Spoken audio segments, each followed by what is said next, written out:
Students, welcome back. कैसे आप सब। तो आज हम स्टार्ट करते हैं हमारे सेकंड यूनिट का थर्ड चैप्टर, जिसका नाम है वेक्टर। क्या नाम है? वेक्टर। देखिए, हम क्वांटिटीज़ कितनी टाइप की होती है ये हम पढ़ चुके हैं कि हमने पहले पढ़ा है कि क्वांटिटीज़ दो तरह की होती हैं, एक स्केलर क्वांटिटी और एक वेक्टर क्वांटिटी। कौन कौन सी? एक स्केलर और vector. Scalar and vector. Scalar quantities कौन कौन सी होती है? स्केलर क्वांटिटी वो होती है जिसके पास केवल मैग्नीट्यूड होता है, कोई डायरेक्शन नहीं होती, मतलब वो डायरेक्शन पर डिपेंड नहीं करती। स्केलर कौन सी होती है? Which has magnitude only.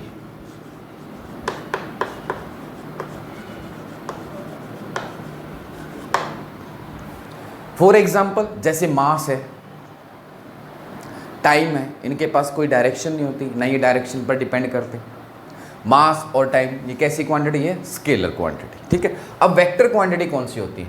Vector quantity वो होती है जिनके पास मैग्नीट्यूड तो होता ही होता है, साथ में क्या होती है? एक पर्टिकुलर डायरेक्शन होती है, मतलब वो एक डायरेक्शन पर डिपेंड करते हैं। जैसे लेंथ, या मतलब आप सोच लो कि डिस्प्लेसमेंट। डिस्प्लेसमेंट कैसे? यानी डिस्प्लेसमेंट एक डायरेक्शन पर कैसे डिपेंड करता है, यानी विदाउट डायरेक्शन हम उस क्वांटिटी को डिस्क्राइब नहीं कर सकते। उसका डिस्क्रिप्शन क्या माना जाता है? इनकम्प्लीट माना जाता है। जैसे मान लेते हैं कि आपको, मैंने बोला कि आपको यहाँ से यहाँ जाना है, एक डिस्टेंस, एक डिस्प्लेसमेंट करना है। कितना? इसकी लेंथ है 10 मीटर। ठीक है। और आपको बोल दिया कि आपको किसी एक पर्टिकुलर स्पीड से चलना है और इस लोकेशन पर पहुंचना है। मान लीजिए ये ए लोकेशन थी और ये बी लोकेशन। ठीक है, बी लोकेशन। अब आपको बोल दिया कि आपको 2 मीटर पर सेकंड की स्पीड से चलना है और इतना डिस्टेंस कवर करना है। कितना? 10 मीटर। ठीक है। लेकिन मैं क्या करता हूँ कि मैं चलता हूँ 2 मीटर पर सेकंड की स्पीड से। कहाँ? इस तरफ। पहले एक सेकंड में 2, फिर 2, फिर 2, फिर 2, फिर 2, और मैं, यानी 10 मीटर का डिस्टेंस कितने टाइम में कवर करेगा वो? कितने टाइम में? 10 मीटर है, स्पीड कितनी है? 2। कितने टाइम में? 5 सेकंड में। 5 सेकंड में अब पहुंचना था कहाँ? यहाँ। लेकिन मैं इस तरफ चला और मैं यहाँ पर पहुँच गया, टाइम उतना ही लगा। डिस्टेंस मैंने भी 10 मीटर कवर किया, बट अब मैं पहुँचा कहाँ? इधर। लेकिन जाना कहाँ था? यहाँ। क्यों? क्योंकि मुझे ये नहीं बोला गया कि मुझे एक पर्टिकुलर इस डायरेक्शन में जाना है, नॉर्थ में जाना है, साउथ में जाना है, ईस्ट में जाना है, या फिर वेस्ट में जाना है। तो एक पर्टिकुलर पॉइंट यानी डिस्प्लेसमेंट करने के लिए आपको ये मेंशन करना जरूरी है कि आपको इस डायरेक्शन में जाना है। विदाउट डायरेक्शन अब मैं इधर भी जा सकता हूँ, अब मैं इधर भी जा सकता हूँ, लेकिन जाना कहाँ है? यहाँ। तो आपको ये बोला जाएगा कि आपको पर्टिकुलर इस डायरेक्शन, नॉर्थ डायरेक्शन में 10 मीटर डिस्टेंस या फिर डिस्प्लेसमेंट कवर करना है, इतनी लेंथ, इतना पाथ कवर करना है 10 मीटर इस डायरेक्शन। क्या मेंशन किया हमने? नॉर्थ क्या है? डायरेक्शन। क्या है? एक डायरेक्शन। तो ऐसी क्वांटिटीज जिनको विदाउट डायरेक्शन हम डिस्क्राइब नहीं कर सकते, उनको हम क्या बोलते हैं? Vector quantity. क्या बोलते हैं? Vector quantity. तो वेक्टर क्वांटिटी कौन सी होती है? Which has magnitude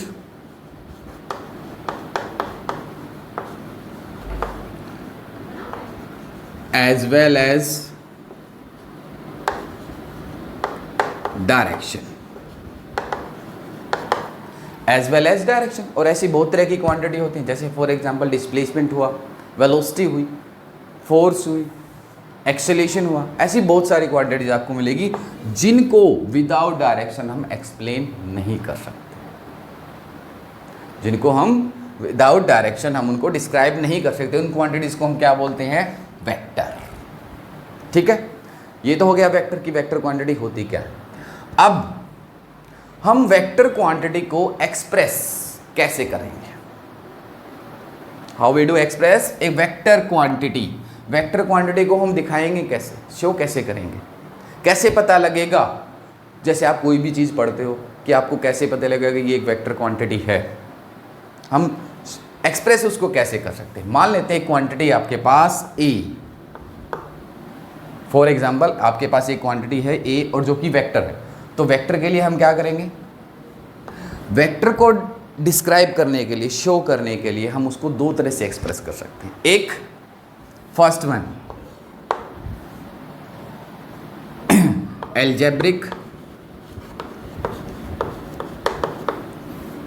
algebraic expression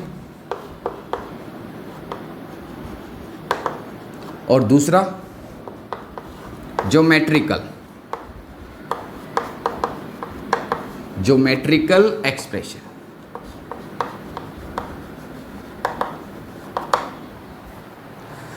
algebraic expression और ज्योमेट्रिकल एक्सप्रेशन, ठीक है।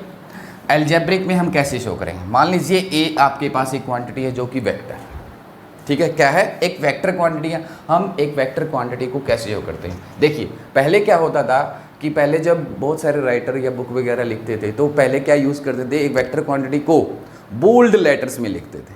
बोल्ड समझते हैं ना, बड़े मतलब डार्क लेटर में।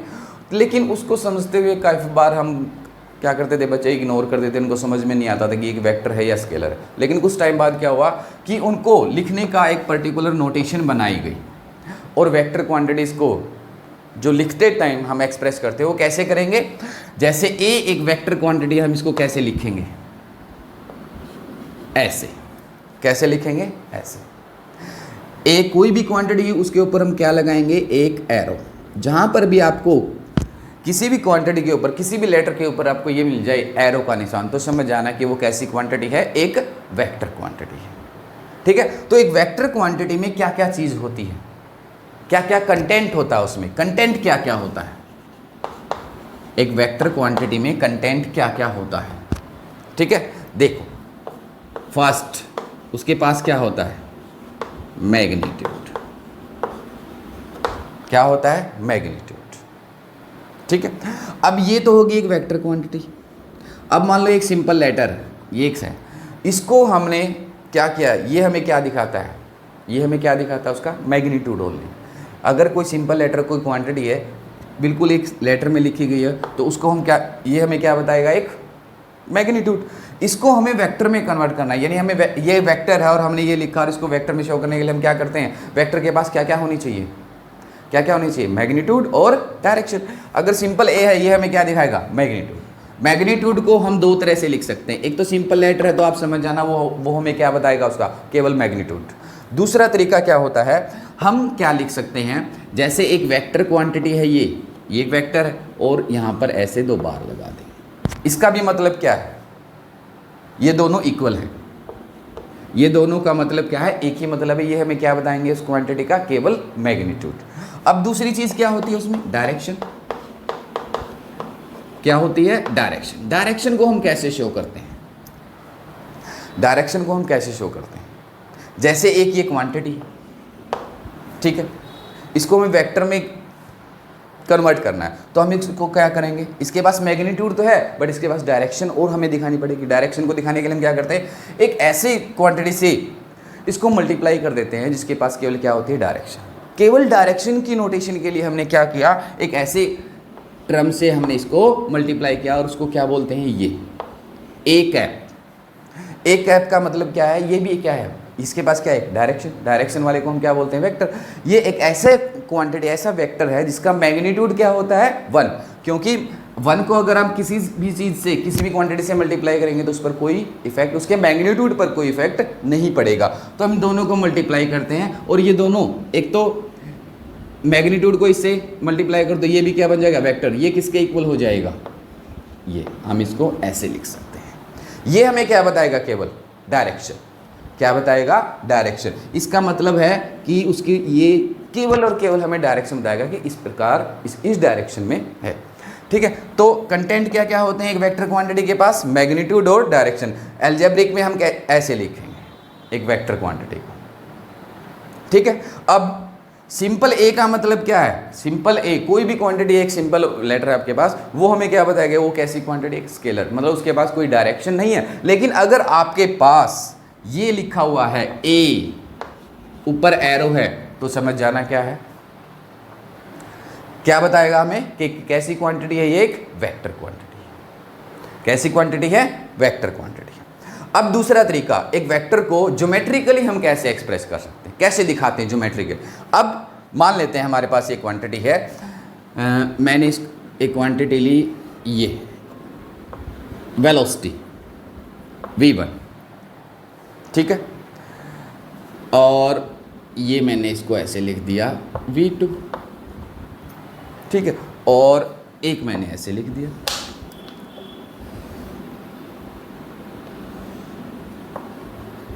v3, ठीक है।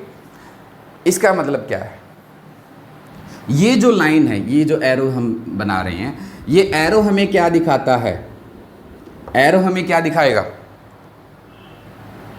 डायरेक्शन की, वेलोसिटी की डायरेक्शन किस में है, किस तरफ है, इस तरफ। ये हमें क्या, ये भी क्या दिखाएगा, ये एरो है, एरो हमें क्या दिखाएगा, डायरेक्शन, लेकिन इसकी डायरेक्शन, इस वेलोसिटी की डायरेक्शन किस तरफ है, ऊपर की तरफ। और ये जो लाइन है, ये यहां से यहां तक का डिस्टेंस, ये लेंथ हमें क्या बताएगी, मैग्नीट्यूड। क्या बताएगी, मैग्नीट्यूड। तो ये लेंथ हमें, जो हम लाइन बनाते हैं, इसकी लेंथ हमें क्या बता देगी, उसका मैग्नीट्यूड कितना है, हाउ मच, मतलब उसकी वेलोसिटी कितनी है, मैग्नीट्यूड, न्यूमेरिकली कितनी है। और एरो हमें क्या बताएगा कि वो किस डायरेक्शन में मूव कर रहा है, उसकी डायरेक्शन क्या है। अब इन दोनों क्वांटिटीज में देखने से आप देखते ही आप बता दोगे कि v1 is greater than v2। क्यों, इसकी लेंथ ज़्यादा है, इसकी लेंथ कम है, और दोनों की डायरेक्शन क्या है, एक ही डायरेक्शन। अब ये वाली डायरेक्शन, मान लीजिए इसकी वैल्यू है 10 मीटर पर सेकेंड, तो इसकी कितनी होगी, 6 मीटर पर सेकेंड, कम है इससे। लेकिन इसकी कितनी, इससे भी ज़्यादा है, तो मान लेते हैं होगी लगभग 15 मीटर पर सेकेंड। लेकिन इसकी डायरेक्शन क्या है, इसका एरो किस तरफ है, ऊपर की तरफ। इनकी डायरेक्शन इस तरफ है और एरो किस तरफ है, ऊपर, लेकिन इस v3 की डायरेक्शन किस तरफ है, उस तरफ, ठीक है। तो यहाँ पर मैग्नीट्यूड हमें क्या बताएगा, यहाँ पर हमें मैग्नीट्यूड कैसे दिखाते हैं, मैग्नीट्यूड को, मैग्नीट्यूड हमें कौन बताता है, magnitude length of the line, जो हम लाइन ड्रॉ करते हैं उसकी लेंथ, वो हमें क्या बताएगा, मैग्नीट्यूड। डायरेक्शन हमें कौन बताएगा, एरो, कि उसकी डायरेक्शन किस तरफ है, कि उसकी डायरेक्शन किस तरफ। तो इस प्रकार हम वेक्टर को एक्सप्रेस करते हैं, हम लिखते हैं एक पेपर पर, हम कैसे एक वेक्टर क्वांटिटी को शो कर सकते हैं, कैसे एक्सप्रेस कर सकते हैं। तो दो तरीके होते हैं, कौन कौन से, एक अलजेब्रिक और दूसरा ज्योमेट्रिकल एक्सप्रेशन, ठीक है। तो हमने पढ़ा कि वेक्टर क्या होते हैं, जिनके पास मैग्नीट्यूड भी होता है और डायरेक्शन भी होती है।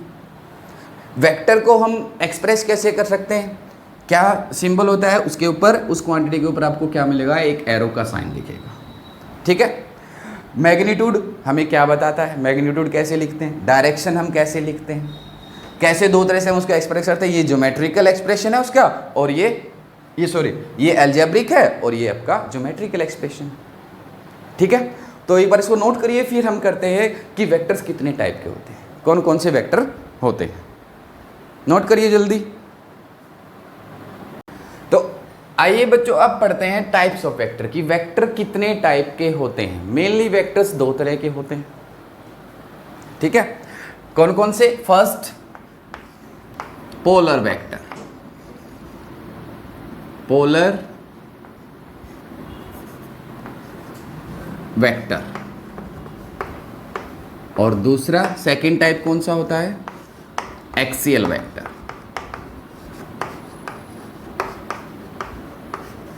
पोलर वेक्टर कौन से होते हैं और एक्सियल वेक्टर कौन से होते हैं, इनमें क्या डिफरेंस होता है। देखिए, पोलर वेक्टर वो होता है जिनका एक पर्टिकुलर स्टार्टिंग पॉइंट, यानी वेक्टर क्वांटिटी क्या हो, स्टार्टिंग। मान लेते हैं जैसे फोर्स है, हम फोर्स को एक पर्टिकुलर पॉइंट पर लगाएंगे कि इस डायरेक्शन में हम फोर्स को लगा रहे हैं। डिस्प्लेसमेंट है, ऐसी क्वांटिटीज को हम क्या बोलते हैं, पोलर वेक्टर। तो which has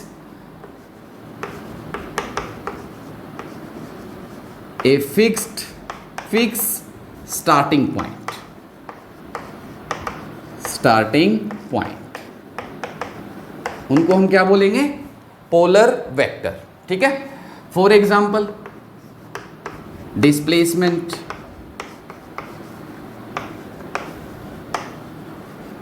velocity, acceleration, force, ये सारे किसके एग्जाम्पल हैं? पोलर वेक्टर के। किसके? पोलर वेक्टर के। एक्सियल वेक्टर क्या होते हैं?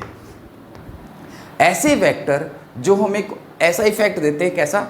रोटेशन का, घूमने का, रोटेट करने का। उन वेक्टर को हम क्या बोलते हैं? Axial vector, which gives rotational effect. जो वेक्टर रोटेशनल इफेक्ट देते हैं उनको हम क्या बोलते हैं? Axial vector. जैसे कोई भी चीज़ मान लीजिए एक पर्टिकुलर पॉइंट के चारों ओर कोई चीज़ रोटेट करी, जैसे हमारा फैन है, ये रोटेट कर रहा है, ये हमें कैसा इफेक्ट दे रहा है? Rotational effect. इसको हम क्या बोलेंगे? Axial vector. ठीक है, जैसे इसके चारों ओर कोई चीज़ ऐसे घूम रही है, किसी एक पर्टिकुलर एक्सिस के अराउंड कोई चीज़ रोटेट करती है, जैसे हमारी अर्थ अपने एक्सिस पर घूमती है, वो हमें कैसा इफेक्ट देती है? Rotational effect. उसको हम क्या बोलेंगे? एक्सियल वेक्टर, क्योंकि पर्टिकुलर डायरेक्शन में रोटेट कर रही है ना। तो जैसे फॉर एग्जांपल ऐसी बहुत सी क्वांटिटी होती है जो एंगल की टर्म में यानी मूव करते हुए एक पर्टिकुलर एंगल बनाते हैं, उनको क्या बोलते हैं? जैसे एंगुलर वेलोसिटी,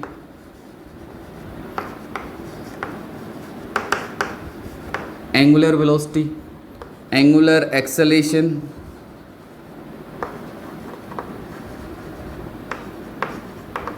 ऐसी बहुत सारी क्वांटिटीज होती हैं जो हमें कैसा इफेक्ट देती हैं? Rotational effect. उनको हम क्या बोलते हैं? Axial vector. ठीक है, तो ये मेनली वेक्टर के दो टाइप होते हैं। अब हम कुछ ऐसी टर्म पढ़ते हैं जो हम यहाँ पर वेक्टर की चैप्टर में पढ़ेंगे, जो बार बार यूज होंगे। कुछ ऐसी टर्म्स जो हम यूज करेंगे। जैसे पहली टर्म है फर्स्ट, आप इसमें हेडिंग बना सकते हैं, term used in vector algebra.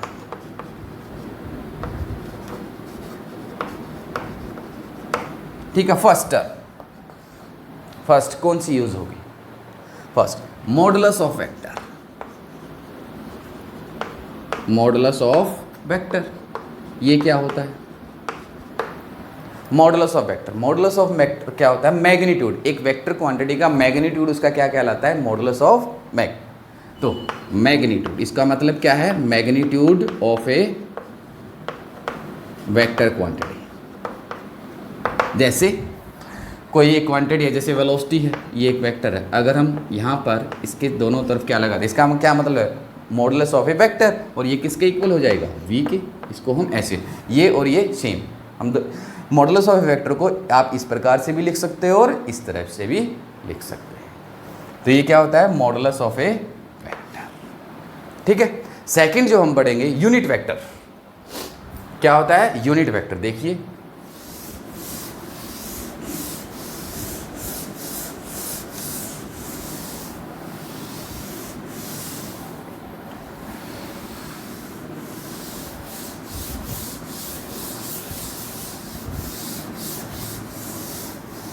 Unit vector क्या होता है? देखिए, सेकंड टर्म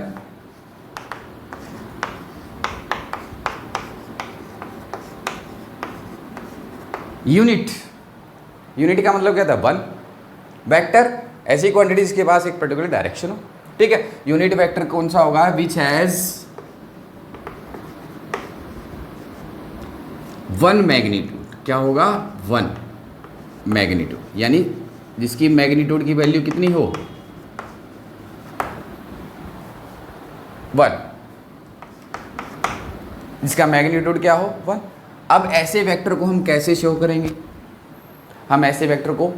करेंगे? जैसे अगर कोई हमारे पास वेलोसिटी की डायरेक्शन, उसकी वैल्यू कितनी है? 1। मैग्नीट्यूड कितना है? यानी 1 मीटर पर सेकंड स्पीड से इस तरफ मूव कर रही है, तो उसको हम क्या बोलते हैं? या फिर हम कैसे शो करेंगे? जैसे वेलोसिटी के यूनिट वेक्टर को हम ऐसे शो करेंगे, कोई और क्वांटिटी एक्सेलरेशन के उसको ऐसे शो करेंगे। ये किसका सिंबल है? यानी लेटर के ऊपर क्या? कैप। अगर ये कैप मिल जाए, दिख जाए आपको, तो समझ जाना वो कैसा है? कैसा वेक्टर है? Unit vector. उसका मैग्नीट्यूड क्या है? 1। अगर हम इसको किसी भी क्वांटिटी से मल्टीप्लाई करते हैं तो उसके मैग्नीट्यूड पर कोई फर्क नहीं पड़ेगा, लेकिन वो उसकी एक पर्टिकुलर डायरेक्शन को हमें शो करेगा। इसको हम क्या बोलते हैं? Unit vector. ठीक है, उसके बाद नेक्स्ट को इनिशियल वेक्टर। को इनिशियल वेक्टर, वेक्टर्स को हम कैसे शो करते हैं? ऐसे शो करते हैं ना, ये ज्योमेट्री में हम ऐसे शो करते हैं। ठीक है, इसको हम क्या बोलते हैं? हेड, और इसको हम क्या बोलते हैं? टेल। ठीक है, ये इसकी लेंथ होती है। ठीक है, को इनिशियल वेक्टर। ठीक है, को इनिशियल वेक्टर वो होते हैं, नाम से ही पता चल रहा है, को का मतलब कॉमन, इनिशियल मतलब स्टार्टिंग, जिन वेक्टर्स का स्टार्टिंग पॉइंट सेम हो उनको हम क्या बोलेंगे? को इनिशियल वेक्टर। तो आप इसको लिख सकते हो which has same initial point और स्टार्टिंग पॉइंट।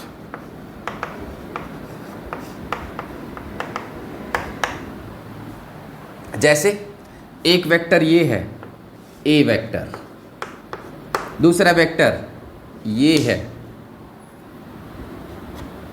बी वेक्टर, तीसरा, एक से ज्यादा 2 3 4 5 कितने भी हो सकते, जिनका सबका स्टार्टिंग पॉइंट क्या हो? सेम हो, सारे के सारे क्या होंगे? इन सबको हम क्या बोलेंगे? क्या बोल सकते हैं? को initial vector. Fourth, collinear vector. Collinear vector ये कैसे होते हैं? कोलिनियर, को का मतलब कॉमन, लीनियर मतलब लाइन। ऐसे वेक्टर जिनका मैग्नीट्यूड इक्वल हो ना हो, कोई जरूरी नहीं है, बट एक ही लाइन में या फिर एक दूसरे के पैरेलल होते हैं। कैसे होते हैं? जैसे which has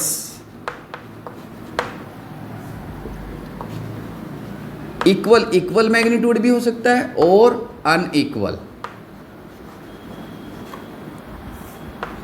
magnitude, but act in same line, और या फिर वो एक दूसरे के पैरेलल भी हो सकते हैं, पैरेलल टू ईच अदर। ऐसे वेक्टर्स को हम क्या बोलते हैं?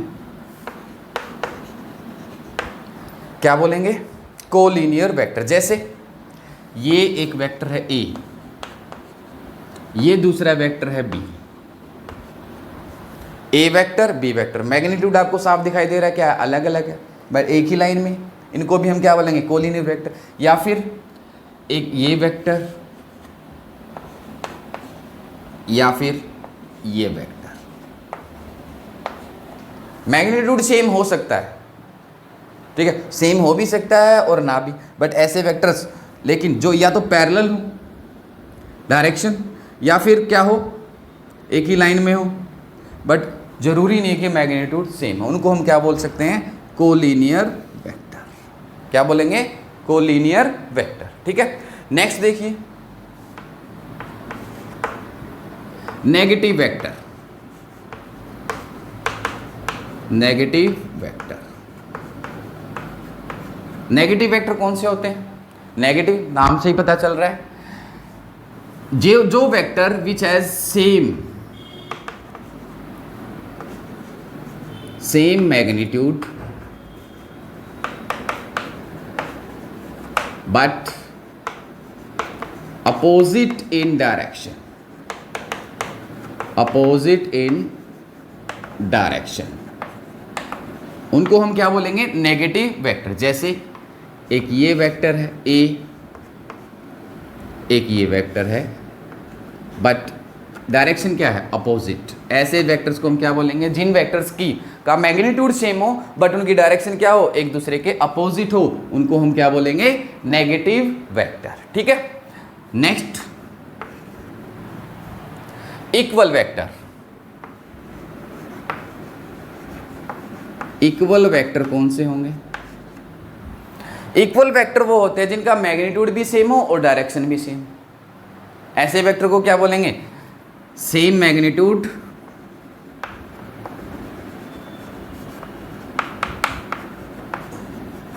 And same direction, same direction, या इक्वल मैग्नीट्यूड भी आप लिख सकते हैं, जैसे ये वेक्टर और ये वेक्टर, इक्वल मैग्नीट्यूड और सेम डायरेक्शन, ऐसे वेक्टर्स को हम क्या बोलेंगे? Equal vectors. ठीक है, एक वेक्टर और है, एक टर्म और हम यूज करेंगे, कोप्लेनर वेक्टर। क्या होगा वो? Coplanar vector.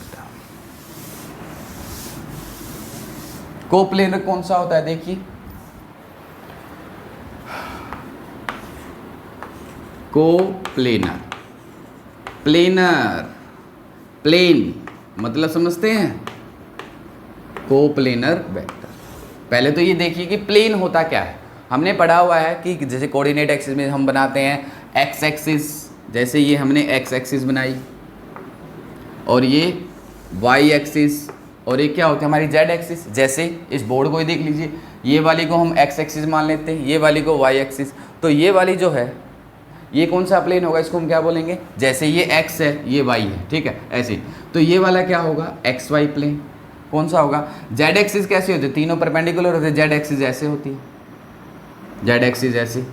तो ये वाला कौन सा प्लेन होगा? X Y plane. ऐसे ही वाई जेड प्लेन होता है और जेड एक्स प्लेन होता है, जो वेक्टर एक ही प्लेन में लाई करते हैं, कोई दूसरे में नहीं। जैसे ये वेक्टर, ये वेक्टर, ये वेक्टर, ये क्या है? एक्स वाई प्लेन में है। इन वेक्टर्स को हम क्या बोलेंगे? Coplanar, which lie in same plane, एक ही प्लेन में जो लाई करते हैं उनको हम क्या बोलेंगे? Coplanar vector. ठीक है, तो ये कुछ वेक्टर्स में यूज होने वाली टर्म थी। ठीक है, उम्मीद है आपको अच्छे से क्लियर हो गया होगा। फिर भी कोई डाउट रहता है तो प्लीज़ हमें हमारे कमेंट सेक्शन में बताइए, आपका डाउट हम क्लियर करेंगे। ठीक है, एक बार इसको नोट करिए, फिर नेक्स्ट लेक्चर में हम पढ़ेंगे कि इन वेक्टर क्वांटिटीज़ को कैसे ऐड किया जाता है। ओके, थैंक यू भाई।